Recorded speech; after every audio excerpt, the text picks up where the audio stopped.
সংস্কারের আগে কোনো নির্বাচন হবে না, এটা লাউড এন্ড ক্লিয়ার। সংস্কার এই দুইটা ছাড়া বাংলাদেশের জনগণ কোনো নির্বাচন মেনে নেবে না।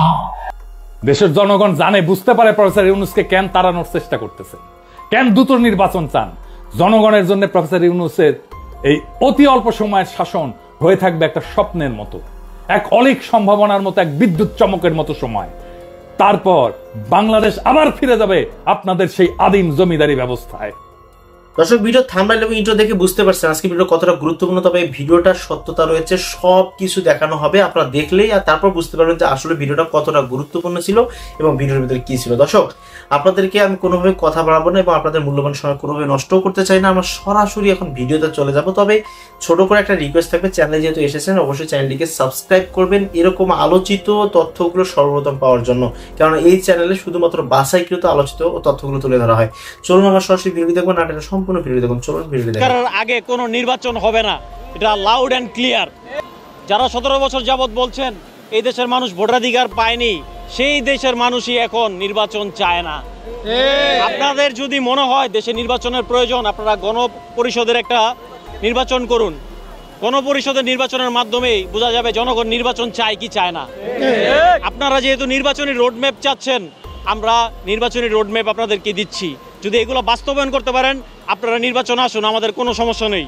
আমাদের রোডম্যাপ হচ্ছে, সর্বপ্রথম আমরা চাই জুলাই আন্দোলনের হত্যার বিচার, সংবিধান সংস্কার, বিচার ব্যবস্থার সংস্কার, শিক্ষা ব্যবস্থার সংস্কার, ব্যাংকিং খাত সংস্কার, আইন শৃঙ্খলা সংস্কার, দেশের বাণিজ্য সংস্কার, রোহিঙ্গা সমস্যার সমাধান সংস্কার, সরকারি নিয়োগ ব্যবস্থার সংস্কার, সামাজিক ব্যবস্থার সংস্কার, পার্বত্য বিশৃঙ্খলা সংস্কার, ঘরবাড়ি রাস্তাঘাট সংস্কার, জাতীয় রাজনৈতিক নেতাদের সংস্কার, নির্বাচন ব্যবস্থার সংস্কার, স্থানীয় সরকার নির্বাচন, তারপরে আমরা চাই নির্বাচন। যারা আমাদেরকে বলছেন যে ভয় দেখাতে পারবেন, খুনি হাসিনাই আমাদেরকে কোনো ভয় দেখাতে পারেননি, তার আপনারা এ থেকে শিক্ষা নিন, 24 থেকে শিক্ষা নিন, আপনারা আমাদেরকে কোনো ভয় দেখাতে পারবেন না। ডক্টর ইউনূসের উদ্দেশ্যে একটা কথা বলতে চাই, doctor Yunus, you will be the winner if you make every loser turn into winner. আমরা নারায়ণগঞ্জ সর্বপ্রথম ডাক দিয়েছি মার্চ ফর ইউনূসের, আশা করি ইনশাআল্লাহ বাকি 63টি জেলাও মার্চ ফর ইউনূসের ডাক দিবে। সারা দেশের জনগণ একত্রিত হবে। আমরা চাই দেশের আগে সংস্কার, তারপর নির্বাচন। নাম মেনশন করতে চাচ্ছি না, এর মধ্যে বিভিন্ন প্রকার রাজনৈতিক দল এবং মতবিরোধের কিছু লোক আছে যারা চাচ্ছে না আমরা এই কর্মসূচিটা বাস্তবায়ন করি। কিন্তু আমরা তাদের উদ্দেশ্যে বলতে চাই, আমাদের জনবল দেখি আমাদের ভয় দেখাবেন না। এই নারায়ণগঞ্জের একজন বলেছিল রাত 2টা বাজে ফোন দিলে 2 লক্ষ লোক এসে পড়ে, তার বাড়ির গ্রিল বাঁচানোর জন্য 2 জন লোক পাওয়া যায় না শেষ পর্যন্ত। তাই এই ছাত্র জনতাকে আপনারা লোকবল দিয়ে ভয় দেখায়েন না। আমরা রক্ত দেওয়া যখন শিখে গেছি ভাই, আমরা আরো রক্ত দিতে পারবো। কিন্তু যদি সংস্কার না হয়, আমাদের রক্তের উপর দিয়ে যে নির্বাচন দিতে হবে, আমাদের যে মৌলিক অধিকারগুলো, এগুলো যে পর্যন্ত বাস্তবায়িত না হচ্ছে ওই পর্যন্ত আমরা নির্বাচন চাচ্ছি না। আপনারা বলেছেন না যে গত 16 বছর আপনারা রোজা রাখছেন, ইফতার করবেন এই দিয়া, আপনাদের নির্বাচন দিয়া। ইফতারের সময় তো এখনো হয় নাই স্যার, ইফতারের সময় দেরি আছে। ইফতারের আগে যদি আপনি রোজা ভেঙে ফেলেন তাহলে তো রোজার নেকিটা পাচ্ছেন না। আর একটু ধৈর্য ধরেন, আর কিছুক্ষণ পরে আজান দিবে, তখন আপনি রোজাটা খুইলেন। এখন রোজা খোলার সময় হয় নাই। জনাব যে বলেছেন তার উদ্দেশ্যে আমি বলতে যাচ্ছিলাম কথাটা। আমরা একটা কথা রাজনৈতিক দলকে স্পষ্টভাবে বলতে চাই, আমরা দেশের জনগণ কোনো রাজনৈতিক দলের ডাকে আসিনি। এর আগে রাজনৈতিক দলগুলো অনেক নির্বাচন অনেকগুলো করছে, কিন্তু শেখ হাসিনাকে সরাতে পারিনি। যখন আমরা দেশের সাধারণ মানুষ আসছি, একটা স্বপ্ন নিয়ে আসছি, একটা দেশ গড়ার জন্য আসছি, কোনো রাজনৈতিক দলের জন্য আসি নাই। তাই আমি রাজনৈতিক দলগুলোকে স্পষ্টভাবে বলতে চাই, অনেক রাজনৈতিক দল বলেছিল যে আমরা অনেক বড় রাজনৈতিক দল, আমাদের কেউ কিছু করতে পারবে না। আপনারাও বলতেছেন আমরা অনেক পুরাতন দল, আমাদের কেউ কিছু করতে পারবে না, কিন্তু সেটা পারবে না। দেশের জনগণের উপর কেউ নাই, আর আমরা হচ্ছি সেই জনগণ। আমাদের একটাই দাবি, আগে সংস্কার পরে নির্বাচন। আমাদের সংস্কারের আগে কোনো নির্বাচন আমরা হতে দিব না এই দেশে। ডক্টর মোহাম্মদ ইউনূসকে বলতে চাই, আপনি নোবেল বিজয়ী ফখরুদ্দিনের মতো আপনাকে অপমানজনকভাবে বিদায় করতে চাই না। সংস্কার করে আর নির্বাচন পেছানোর অপচেষ্টা করবেন না। কোনো নির্বাচনের আগে অবশ্যই 2টি কাজ সম্পন্ন করতে হবে। একটি হচ্ছে খুনিদের বিচার, এ বিচার দৃশ্যমান হতে হবে। আরেকটি হচ্ছে প্রয়োজনীয় সংস্কার। এই দুইটা ছাড়া বাংলাদেশের জনগণ কোনো নির্বাচন মেনে নেবে না।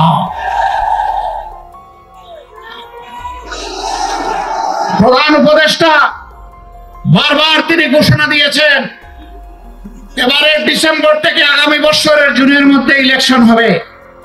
আমরা প্রধান উপদেষ্টাকে বিনয়ের সাথে বলবো, আমরা ইলেকশন চাই, আমরা সুষ্ঠু নির্বাচন চাই। আর আমরা চুরি চামারি, কালো টাকার পেশি শক্তির প্রভাব যুক্ত নির্বাচন দেখতে চাই না।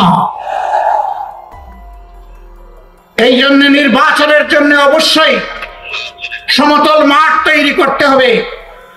এই দায়িত্ব পালনে আপনারা আমাদের যত ধরনের সহযোগিতা চাইবেন, সকল সহযোগিতা দেওয়ার জন্য আমরা প্রস্তুত রয়েছি। কিন্তু বিচার আর সংস্কার এই দুটো করে অবশ্যই নির্বাচনের পরিবেশ নিশ্চিত করতে হবে। টানা 15 দিন আমরা জনগণের পাশে ছিলাম। আমরা যেমন মসজিদ পাহারা দিয়েছি, মন্দিরও পাহারা দিয়েছি, মঠও পাহারা দিয়েছি, আমরা চার্চও পাহারা দিয়েছি। কিন্তু আগামীতে এমন একটি দেশ চাই, কোন প্রতিষ্ঠান পাহারা দেওয়ার প্রয়োজন হবে না। সমাজ এবং সরকার তার নিরাপত্তা নিশ্চিত করবে। সংখ্যালঘু সংখ্যাগুরু 53-54 বছর এই স্লোগান দিয়ে সমাজকে বিভক্ত করে, আমাদেরকে দুর্বল করে, আমাদেরকে মুখামুখি লাগিয়ে রাখা হয়েছিল। যারা সংখ্যালঘু বলে আমাদের ভাই বোনদের জন্য মায়া কান্না করছেন, আমি দেশবাসীকে আহ্বান জানাবো, গত ফ্যাসিস্ট আমলে রংপুরের মৎস্যপল্লীতে, দিনাজপুরের সাঁওতালপল্লীতে, ব্রাহ্মণবাড়িয়ার নাসিরনগরে, হিন্দু পল্লীতে কারা হামলা চালিয়েছিল, লুটপাট করেছিল, ভাঙচুর করেছিল, অগ্নিসংযোগ করেছিল, কারা গরু ছাগল চুরি করেছিল, আপনারা দেখার চেষ্টা করুন। মায়া কান্না করেছে, তারাই অপকর্মগুলা করেছে। সারা বাংলাদেশের একই চিত্র। এরা আমাদের বিরুদ্ধে বিশ্বকার করে। আমরা স্পষ্ট ভাষায় বলতে চাই, আমরা আল্লাহকে ভয় করি। বাংলাদেশ থেকে এটি একটি দূরবর্তী এলাকা, বর্ডার এলাকা। এই বর্ডার এলাকায় এই কেবল 2-3 দিন আগে আমাদেরই এক সন্তান হাসিনুর রহমান, সে একজন অতি সাধারণ শ্রমিক মানুষ, এক ভাই এক বোনের সংসার, বাড়িতে এসেছিল 5 দিন আগে, গিয়েছিল গবাদি পশুর জন্য সীমান্তের কাছাকাছি একটু ঘাস কাটতে। সেখানে বুকের উপর পা রেখে ঠান্ডা মাথায় গুলি করে তাকে খুন করা হয়েছে। খুন করে তার লাশটি টেনে হেসে ওপারে নিয়ে যাওয়া হয়েছে। আমি জিজ্ঞাসা করি, সে কি মানুষ ছিল না? যারা হত্যা করেছে ওরা কি মানুষ নয়? কিভাবে ঠান্ডা মাথায় তাহলে একটি মানুষকে তারা সীমান্ত পেরিয়ে এখানে এসে হত্যা করতে পারে? এটি তো একটি স্বাধীন দেশ। আমাদের বিজিবি যারা আছে তারা কি ওই পারে গিয়ে এগুলা করে? কারণ আমরা তাদের স্বাধীনতায় বিশ্বাস করি এবং তাদেরকে সম্মান দেখাই। সেই সম্মানটুকু বাংলাদেশের জনগণের পাওয়ার অধিকার আছে। আমরা 53 বছর পাইনি, আমাদেরকে দাবিয়ে রাখা হয়েছে। আধিপত্যবাদের কালো ছায়া আমাদের ঘাড়ের উপরে ছিল, আমরা এর ছায়া আর দেখতে চাই না।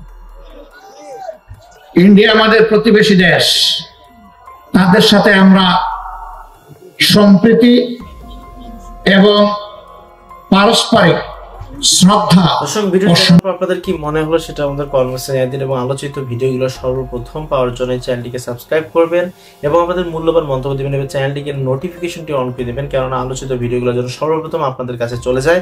সেই জন্য অবশ্যই চ্যানেলটিকে সাবস্ক্রাইব এবং নোটিফিকেশন অন করতে হবে। বাংলাদেশের বর্তমান ভয়াবহ অবস্থা, বর্তমান পরিস্থিতি এবং রাইট নাও যে পরিস্থিতি চলতেছে সেটাই সবসময় প্রচার করা এই চ্যানেলের মাধ্যমে। সেই চ্যানেলটিকে সাবস্ক্রাইব করুন। আজকে ভিডিও পর্যন্তই, আল্লাহ হাফেজ।